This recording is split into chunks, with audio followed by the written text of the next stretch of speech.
what we have is a bilayer with the membrane protein in it.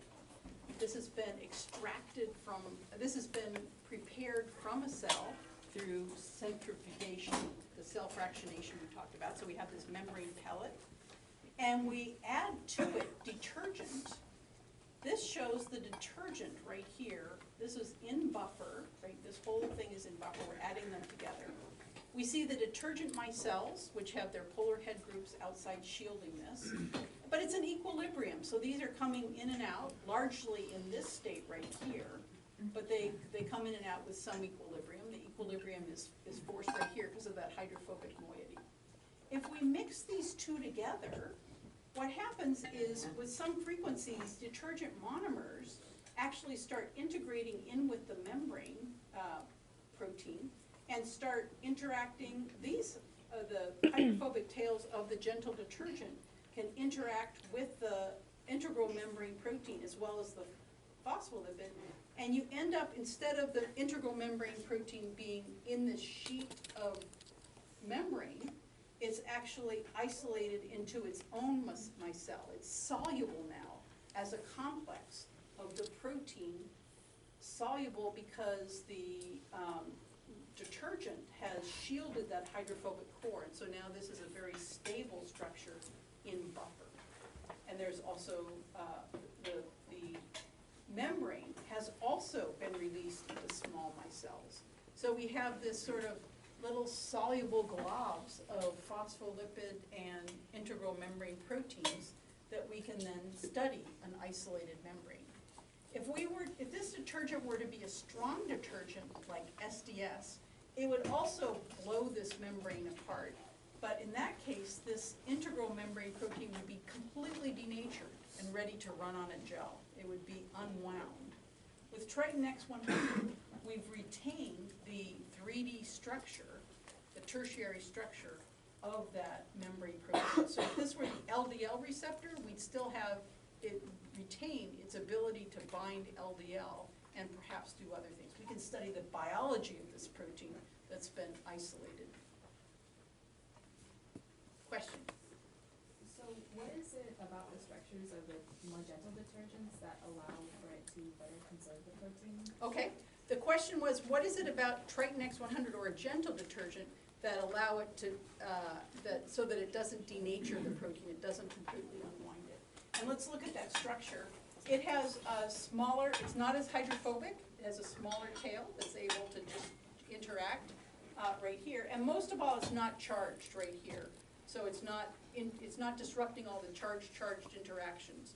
The other thing that I've sort of left out is that Triton X100 we apply in very minute quantities, so you don't need much of it to shield that right here. Whereas when we denature a protein with SDS, we hit it with a lot of SDS. We boil it. We hit it with mercaptoethanol, so we're really assaulting that protein. Yeah. Other questions? Good question. Okay, so Triton X100 is how we can solubilize, we call it solubilizing. We make this, we isolate the protein so that it is now floating, able to float in water. It's no longer embedded in the membrane. And that's how you can identify in real life an integral membrane protein. And once you're given a membrane, membranes are complex. They might have a whole bunch of integral membrane proteins.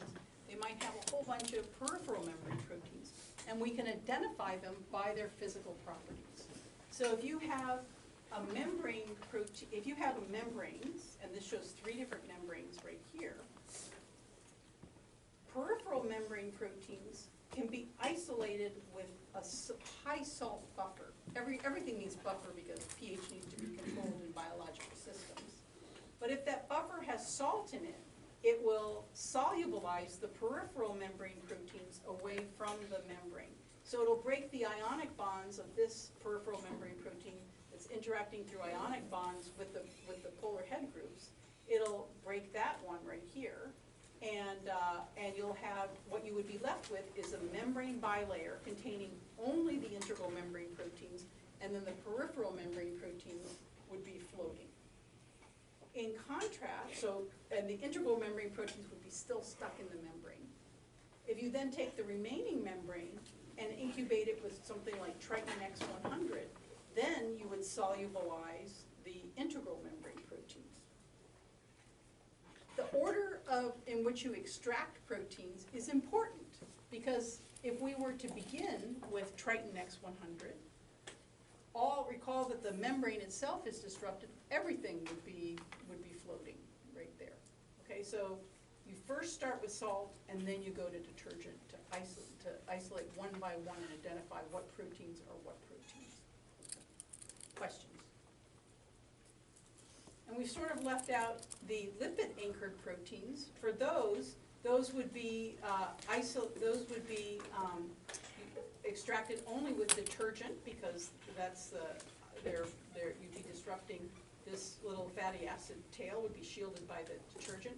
But to distinguish between a membrane spanning domain and a lipid anchored domain, you need an enzyme that would clip that. And we're sort of giving short shrift to these lipid anchored proteins because they're a minority among the membrane proteins. In general, membrane proteins are either peripheral or transmembrane. Okay, so that's one experiment we can do.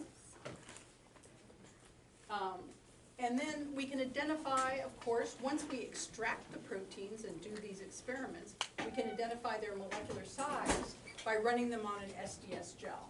So recall that in this case, we're using another detergent, a strong detergent.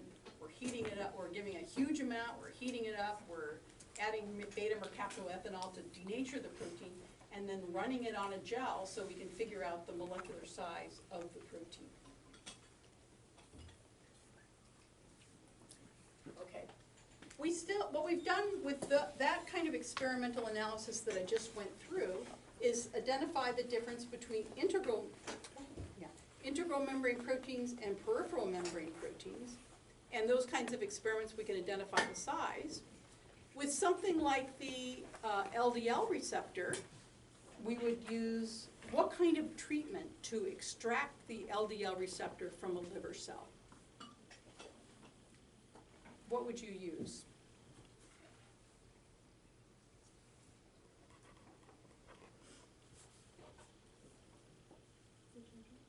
Detergent. You'd use detergent to extract it away. And what kind of detergent would you use? A gentle one. A gentle one, something like Triton X100. You might first strip away from the liver cell a high salt buffer to get rid of if you wanted a pure prep, you'd first strip away the peripheral membrane proteins with high salt, throw that away, and then take the remaining membrane, treat it with Triton X100, and you'd have soluble LDL receptors. But what that experiment does not tell you is we had, from the first part of class in that exercise, we had a single transmembrane domain that was at one end of the protein toward the C-terminus, and we had a very large domain at the amino terminus and a small domain at the C-terminus. And we don't know how the LDL is situated. Is that large domain on the outside of the cell and the small domain on the inside of the cell? Or is it the other way around? Is the small domain on the outside of the cell and the large domain on the inside of the cell? Right? We don't have that information. We have good information that there's a single transmembrane domain, but we don't know what side is on your side. So we need to do more experiments. And this is the kind of experiment you would do. This is